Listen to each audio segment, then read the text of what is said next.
Bon, allez, je sais pas chez vous, mais ici, on a un temps de curé. Un vrai beau temps. Un vrai beau temps. Alors voilà. Euh, Reprenons les choses comme il faut. Donc voilà une petite idée de l'encombrement, quand même. Hein. On est à. Alors j'ai regardé les dimensions légales auxquelles j'ai le droit. Donc la longueur est illimitée. La hauteur est limitée à 2,50 m et la largeur à 1,20 m. Donc j'ai pris 1,19 m, histoire de rester maxi. Pardon. Excusez-moi. De télé.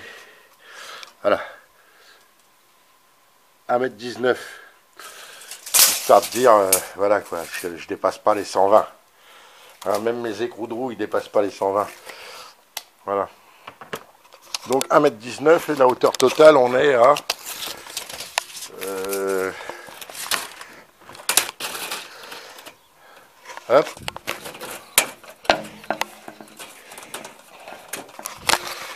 Pour ce qui est de la hauteur totale, on est à 154. Hein. 1,54 m. Voilà, c'est du vélo camionnette, quoi. Du vélo camion. Moi, j'aime bien les camions, c'est vrai que j'ai toujours préféré les camions aux bagnoles. Une bonne camionnette, il n'y a que ça de vrai. C'est pour ça que j'ai mon super break. En fait, à Saint-Malo, c'était galère d'avoir une camionnette. Et puis, plus j'aurais eu grand, plus j'en aurais mis dedans. Donc, j'avais choisi ça comme voiture. J'ai choisi, hein, c'est vraiment une voiture que j'ai choisie parce qu'avant, j'avais une 305 break.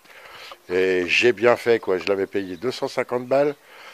J'ai roulé 15 ans avec. J'ai fait 300 000 bornes avec. Maintenant, elle en a 550. Et elle est toujours en bon état. Je vais lui refaire l'embrayage là. Je vais lui changer l'embrayage et puis la distribution encore une fois. Ça fait je sais pas combien de fois je la fais. Un 300 000, ben, j'ai dû la faire 3 fois. Ouais. Donc voilà. 3 ou 4 fois, ça va être la quatrième quoi. Donc voilà l'encombrement.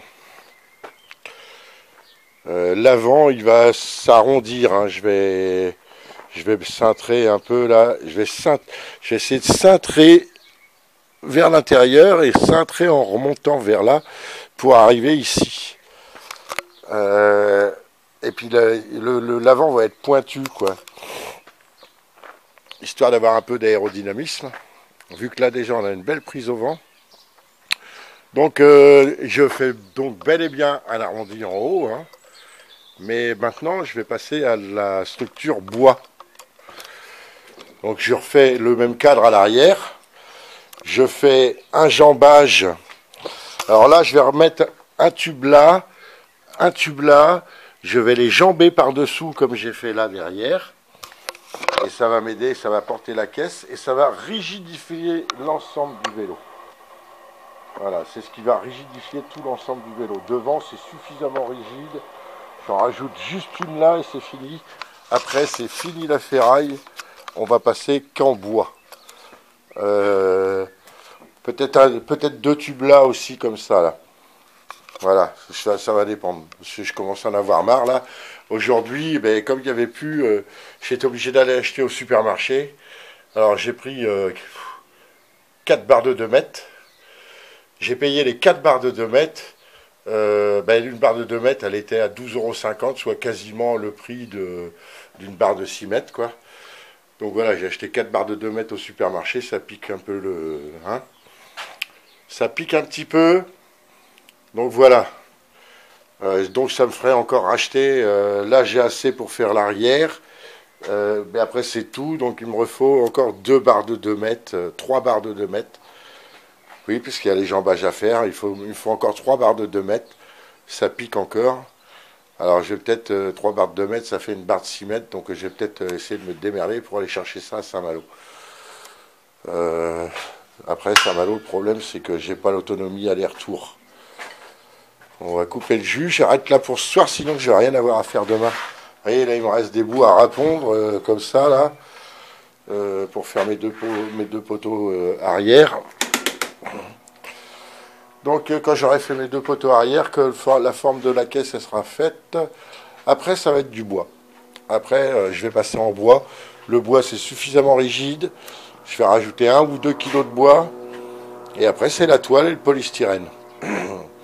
Et devant, ça sera sûrement, très certainement des tubiraux. Des tubes en plastique, là, des tubiraux. Mais quand même un tube métallique en bas. Pour faire la pointe. Donc voilà, je vais essayer de faire pointu avec un arrondi, là, un bel arrondi et tout, pris sur un truc là.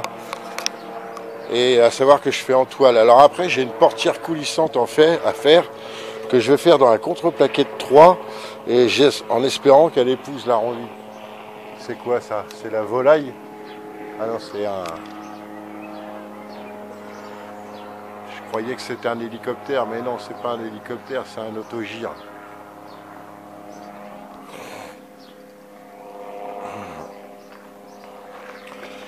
Voilà. Alors, un autogire, c'est pas un hélicoptère, hein, c'est plus un avion à aile tournante qu'un hélicoptère. Rien à voir. Ok, et ben ça a l'air droit. Ouais, je suis pas fâché de moi, ça va, ça a l'air droit. Ouais, j'ai l'impression que la colonne elle est penche. La colonne de direction est penche. Ouais, je sais pas, j'en sais rien. C'est pas grave. C'est pas ce qu'il y a de plus important. Du moment que ça fonctionne. Voilà. Donc, eh ben, ça prend forme. On ne devrait pas tarder à passer à la carrosserie, proprement dite.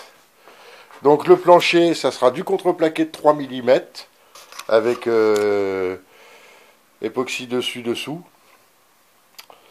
Toilé, quoi, comme ça sera vraiment costaud.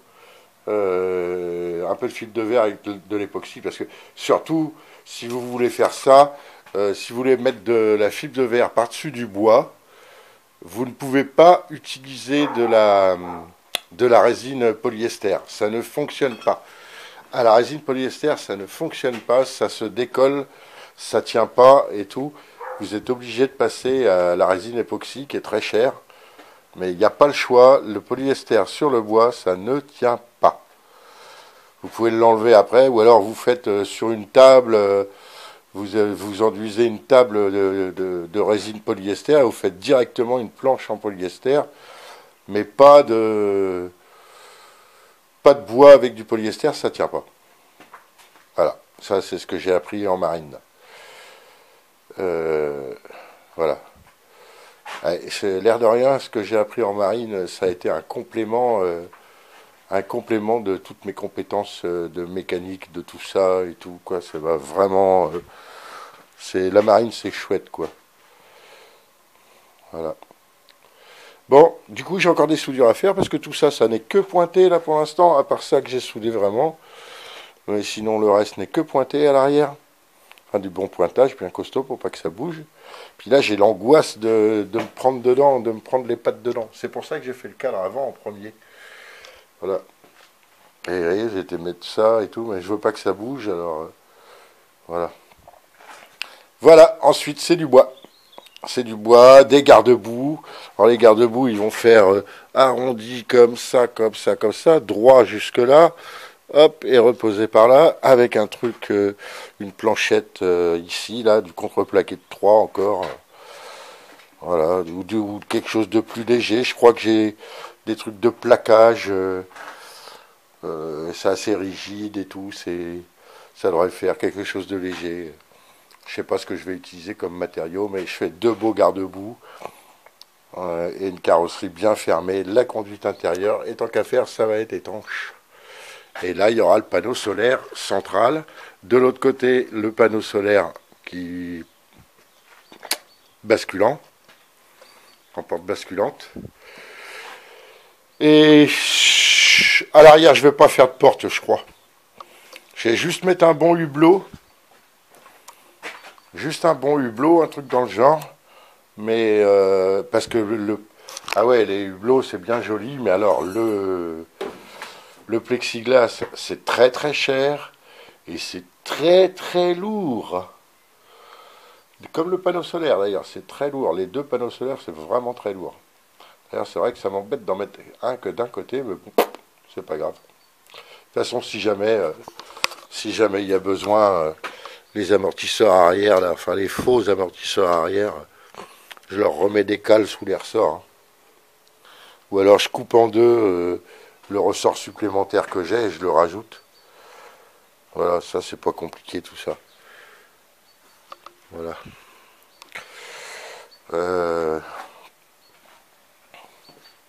J'aurais pu rajouter des bons gros tampons en caoutchouc aussi.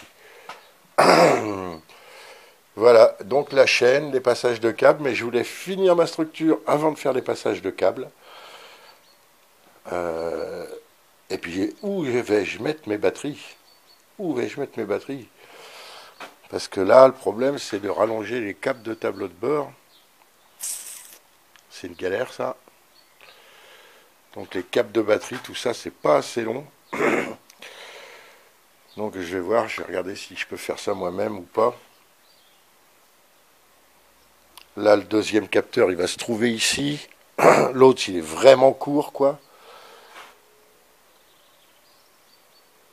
Donc, je sais pas combien il y a de brins. J'ai peur, avant d'ouvrir, il va falloir que je regarde, parce que ça m'est arrivé une fois de couper un truc comme ça pour le rallonger, et hop, j'y suis allé de la pince coupante, et quand je suis arrivé avec la pince coupante, j'avais l'air d'un imbécile, parce que tous les fils étaient de la même couleur. Ah ça m'avait tué ça. Voilà. Donc j'en ai pas fait lourd aujourd'hui parce que j'ai quand même tapé 45 bornes. J'ai chargé 2 fois la batterie. Je suis parti ce matin acheter la ferraille. Ça faisait 25 bornes. Aller-retour. Donc avec mes bouts de fer, avec mes 8 mètres de ferraille, quoi. Je suis rentré, c'est pour ça, les bouts de chambre à air. Et je suis retourné après chercher le bois, toujours en vélo.